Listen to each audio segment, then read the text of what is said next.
bienvenue dans cette nouvelle vidéo, dans cette nouvelle capsule. Alors, tout d'abord, je veux remercier celles qui ont répondu au sondage de ma dernière vidéo. Si vous l'avez manqué, je vais vous mettre le lien ici pour la vidéo, ici ou là. Et vous trouvez le lien cliquable dans le texte. Je l'ai mis à la fin de la vidéo, mais ce n'est pas cliquable. Alors, il faut vraiment aller en dessous de la vidéo. Là, je vous l'ai mis. Vous allez le trouver. Alors, c'est très intéressant que les réponses que je reçois. Et j'ai eu dans les commentaires une personne qui a mentionné que juste remplir le questionnaire, c'était déjà un coaching en soi. Yeah! Donc, vous ne perdez pas votre temps à le faire. Là, vous le faites pour vous. Il n'y a pas de sollicitation qui vient avec ça du tout. Alors, moi, je voulais voir avec vous au niveau, un thème, je voulais vous parler d'autre chose, mais ce qui est là, c'est comme le thème du pouvoir féminin. C'est quelque chose qui me travaille, je peux le dire comme ça. Et particulièrement quand je regarde les places où on laisse le pouvoir sur la table. Par exemple, lorsqu'on fige. Par exemple, lorsqu'on n'ose pas répondre ou s'affirmer ou aller de l'avant. Alors, pour moi, c'est tous des moments de pouvoir qu'on laisse sur la table. Dernièrement, il y avait j'ai participé à une activité des gens d'affaires d'ici et il y avait 5 places pour des gens pour présenter leur compagnie. Ah là là, tout d'un coup j'avais besoin d'aller aux toilettes. Je me fais rire, mais quand même, je sais peut-être pas trop quoi dire, mais c'est pas vrai là, on n'a pas besoin de faire des romans là, ça peut être très très simple. Et puis d'ailleurs, si vous faites le questionnaire, vous allez comprendre un peu là plus précisément ce vers quoi je m'aligne. J'étais beaucoup en coaching d'affaires pour les gestionnaires ou les professionnels qui avaient une tâche de gestion, qui venaient avec leur travail et qui n'ont pas nécessairement appris à gérer, mais qui ont des employés. Alors c'était beaucoup les relations.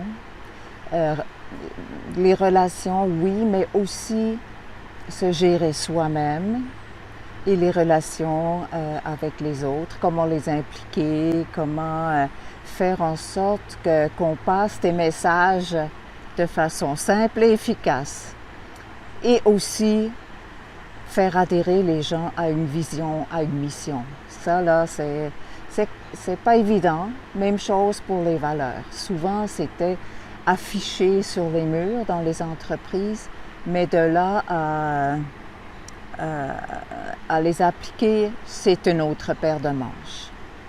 Alors voilà, au fond, c'est une suite logique de ce que je fais, c'est rien de nouveau. C'est des femmes de 50 ans et plus, parce que maintenant je suis rendue moi aussi dans cette tranche d'âge depuis un bout de temps. Alors j'ai fait du chemin et je réalise comment tout est encore possible. C'est ça que je réalise. Et comment c'est facile de tomber dans un format, un programme où on suit un chemin jusqu'à la retraite et après la retraite. Et puis finalement, on n'est jamais allé à la rencontre de soi. Et ce que je propose, c'est ni plus ni moins un voyage au cœur de soi pour se rencontrer et ensuite pour pouvoir créer, générer et partager. Laisser une trace dans ce bas monde. Alors là, vous voyez que je suis en sueur. J'ai marché à travers un bois, il y avait des bébites. Et puis, il fait vraiment très, très humide. On a eu, je ne sais pas combien, 2 jours au moins là, de pluie, très forte pluie avec le dernier ouragan qui a passé dans le coin, qui est venu nous chatouiller. Alors, beaucoup d'eau qui est tombée du ciel. Et là, c'est très, très humide. Et vraiment, c'est pas évident, même juste marcher. Voilà. Revenons au pouvoir féminin. Le pouvoir féminin, c'est pas évident de vraiment développer une approche qui nous est propre. Souvent, on procède par imitation, ou bien comme les hommes le font. Souvent, les femmes dans les postes de gestion, c'est ça qui se passe, c'est ça leur modèle.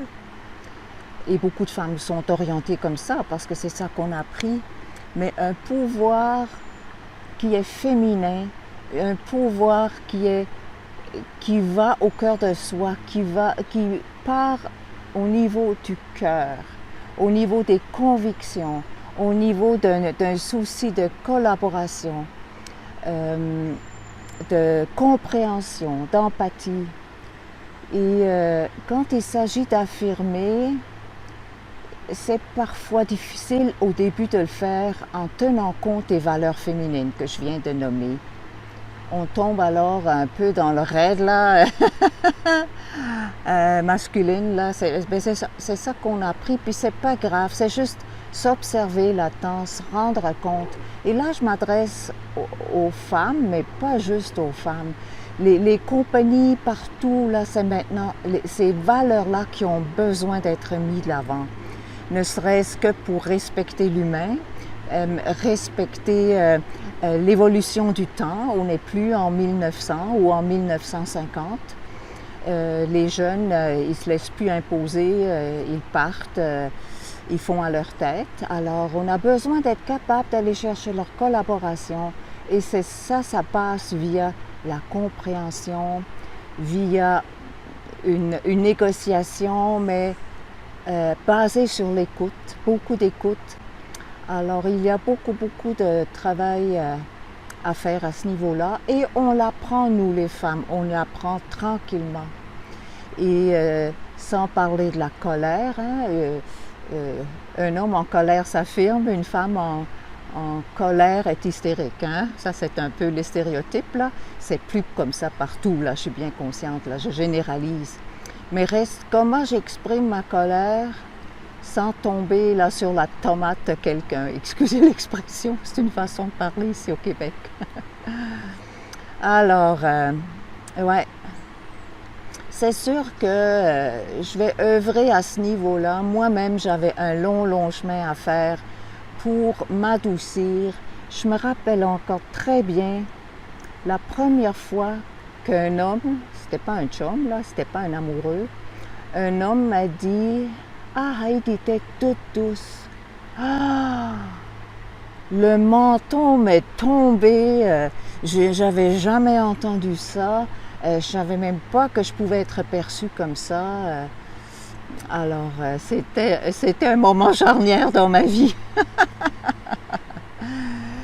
Alors, et je suis vraiment en train de me liquéfier. Je vais certainement continuer cette réflexion avec vous, grâce à vos commentaires. Et on va continuer. Il y a beaucoup de travail à faire. Et surtout, il y a une place à prendre. Hein? Il y a une place à prendre. C'est à nous de la prendre. On nous la donnera. On ne nous courra pas après.